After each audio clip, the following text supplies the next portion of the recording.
Here we go. Well, their opening tip. The Los Angeles Lakers have opened a season of great expectation, 6-5.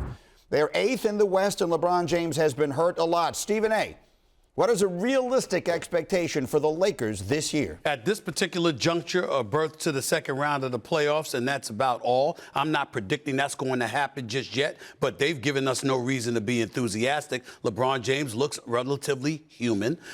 Can we count on Carmelo Anthony to shoot 52% from three-point range and 50% from the field? As good as I know he is and as proud as I am of him of still being in this league, I don't think we can count on those numbers to continue. And then there is Russell Westbrook, averaging 18, 8, and 8, but shooting 25% from three-point range, about 41% from the field. That's not going to cut it. When you look at the West and how loaded, the way the Clippers are rolling, Utah is still relevant. Denver's not somebody to sneeze at. And, of course, the Golden State Warriors. I'm sorry, you're going to need to do better. Those teams are going to be standing in the way, and I don't think we can expect. The operative word is expect. I don't think we can expect anything more than that from the Lakers at this particular moment. Do you, Richard? I think a conference finals right now, if the way they're playing right now, to say you expect a championship, that's just too much. But at the end of the day, Russell Westbrook gets better. He gets better as the season progresses. So like he did last year? Yeah, like he did last year, the last couple of years. And the last thing I'll say about it is that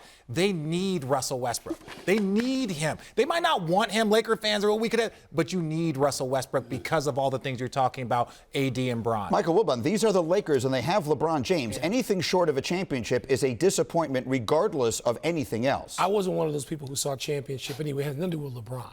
It has to do some with age and injuries.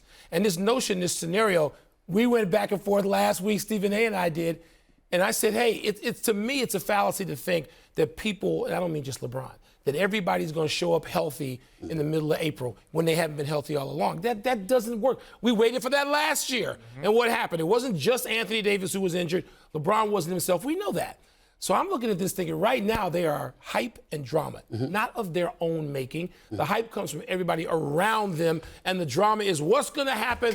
Stephen A. looks upset. But you know what? Last year, he had Phoenix rolling right over to the Lakers, and not only did they not roll over, they rolled through them. And just now, you didn't even include the Suns when you mentioned all the people in the West. They've won 5 straight games, by the way. Well, so I'm just saying the Lakers look like a 5 or 6 seed right now. A couple of things. Number one, of course, Wilbon will bring up the Suns. He lives out there, so he knows exactly what they're doing and the great work he's doing in authoring Chris Paul's book. Here's the deal. Thank you. They are winning, and we get all that. Can't forget the assist leader right now in the league, Chris Paul, in top 3 in steals. But this is what I told you. He brought up age and injuries. You ain't concerned about LeBron. That's exactly why you should be concerned about LeBron. Age and injury. Number 3, when you talk about Russell Westbrook, let's make sure we understand here. This is not an assault against him. We know that he's a future Hall of Famer. What I'm saying is, in Oklahoma, that was his team. In Houston, he only had James Harden to be concerned about. Here in Los Angeles, it's LeBron, it's AD, it's Coach Vogel, a new coach. It's a system that he has to maturate towards. It's a bigger challenge. Richard, I get concerned watching them play late in games. They can't figure out what they want to be offensively late in these games. Well, and a lot of it has to do because they have such a new unit. But this is the crazy thing about the injuries. You had THT injured. You had Kendrick Nunn injured. So you had those young guys that were supposed to carry a lot of this weight early to keep LeBron, to keep Carmelo, to keep these OGs kind of fresh. But then Carmelo, he raised his level. Bron missed some time, and they've been banged up. So I think when you look at the Laker team, I still believe if they get healthy, which is everything that we say about every team, that they are going to be one of the hardest outs because I still believe that Russell Westbrook will be in better position at the end.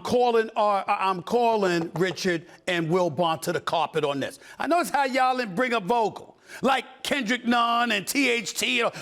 Vogel's just going to easily and smoothly adjust to playing all of those dudes. We all know. We're talking personality. We're talking about LeBron, AD, Westbrook, Melo, and then you infuse these young dudes in there that should be happy to be in the same uniform. That's a tough sell for Vogel to work his way around, which is why people have their eyes on him as well. Not as easy. That's fair, Stephen A. But let me mention one quick thing. Sure. Their schedule's been front-loaded. Yeah. Home games and bad teams. Easy games. So what are they, 6-5? Home games and bad teams. And they're struggling.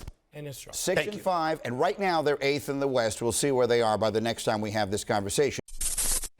Thank Thanks for watching ESPN on YouTube. For live streaming, sports, and premium content, subscribe to ESPN Plus.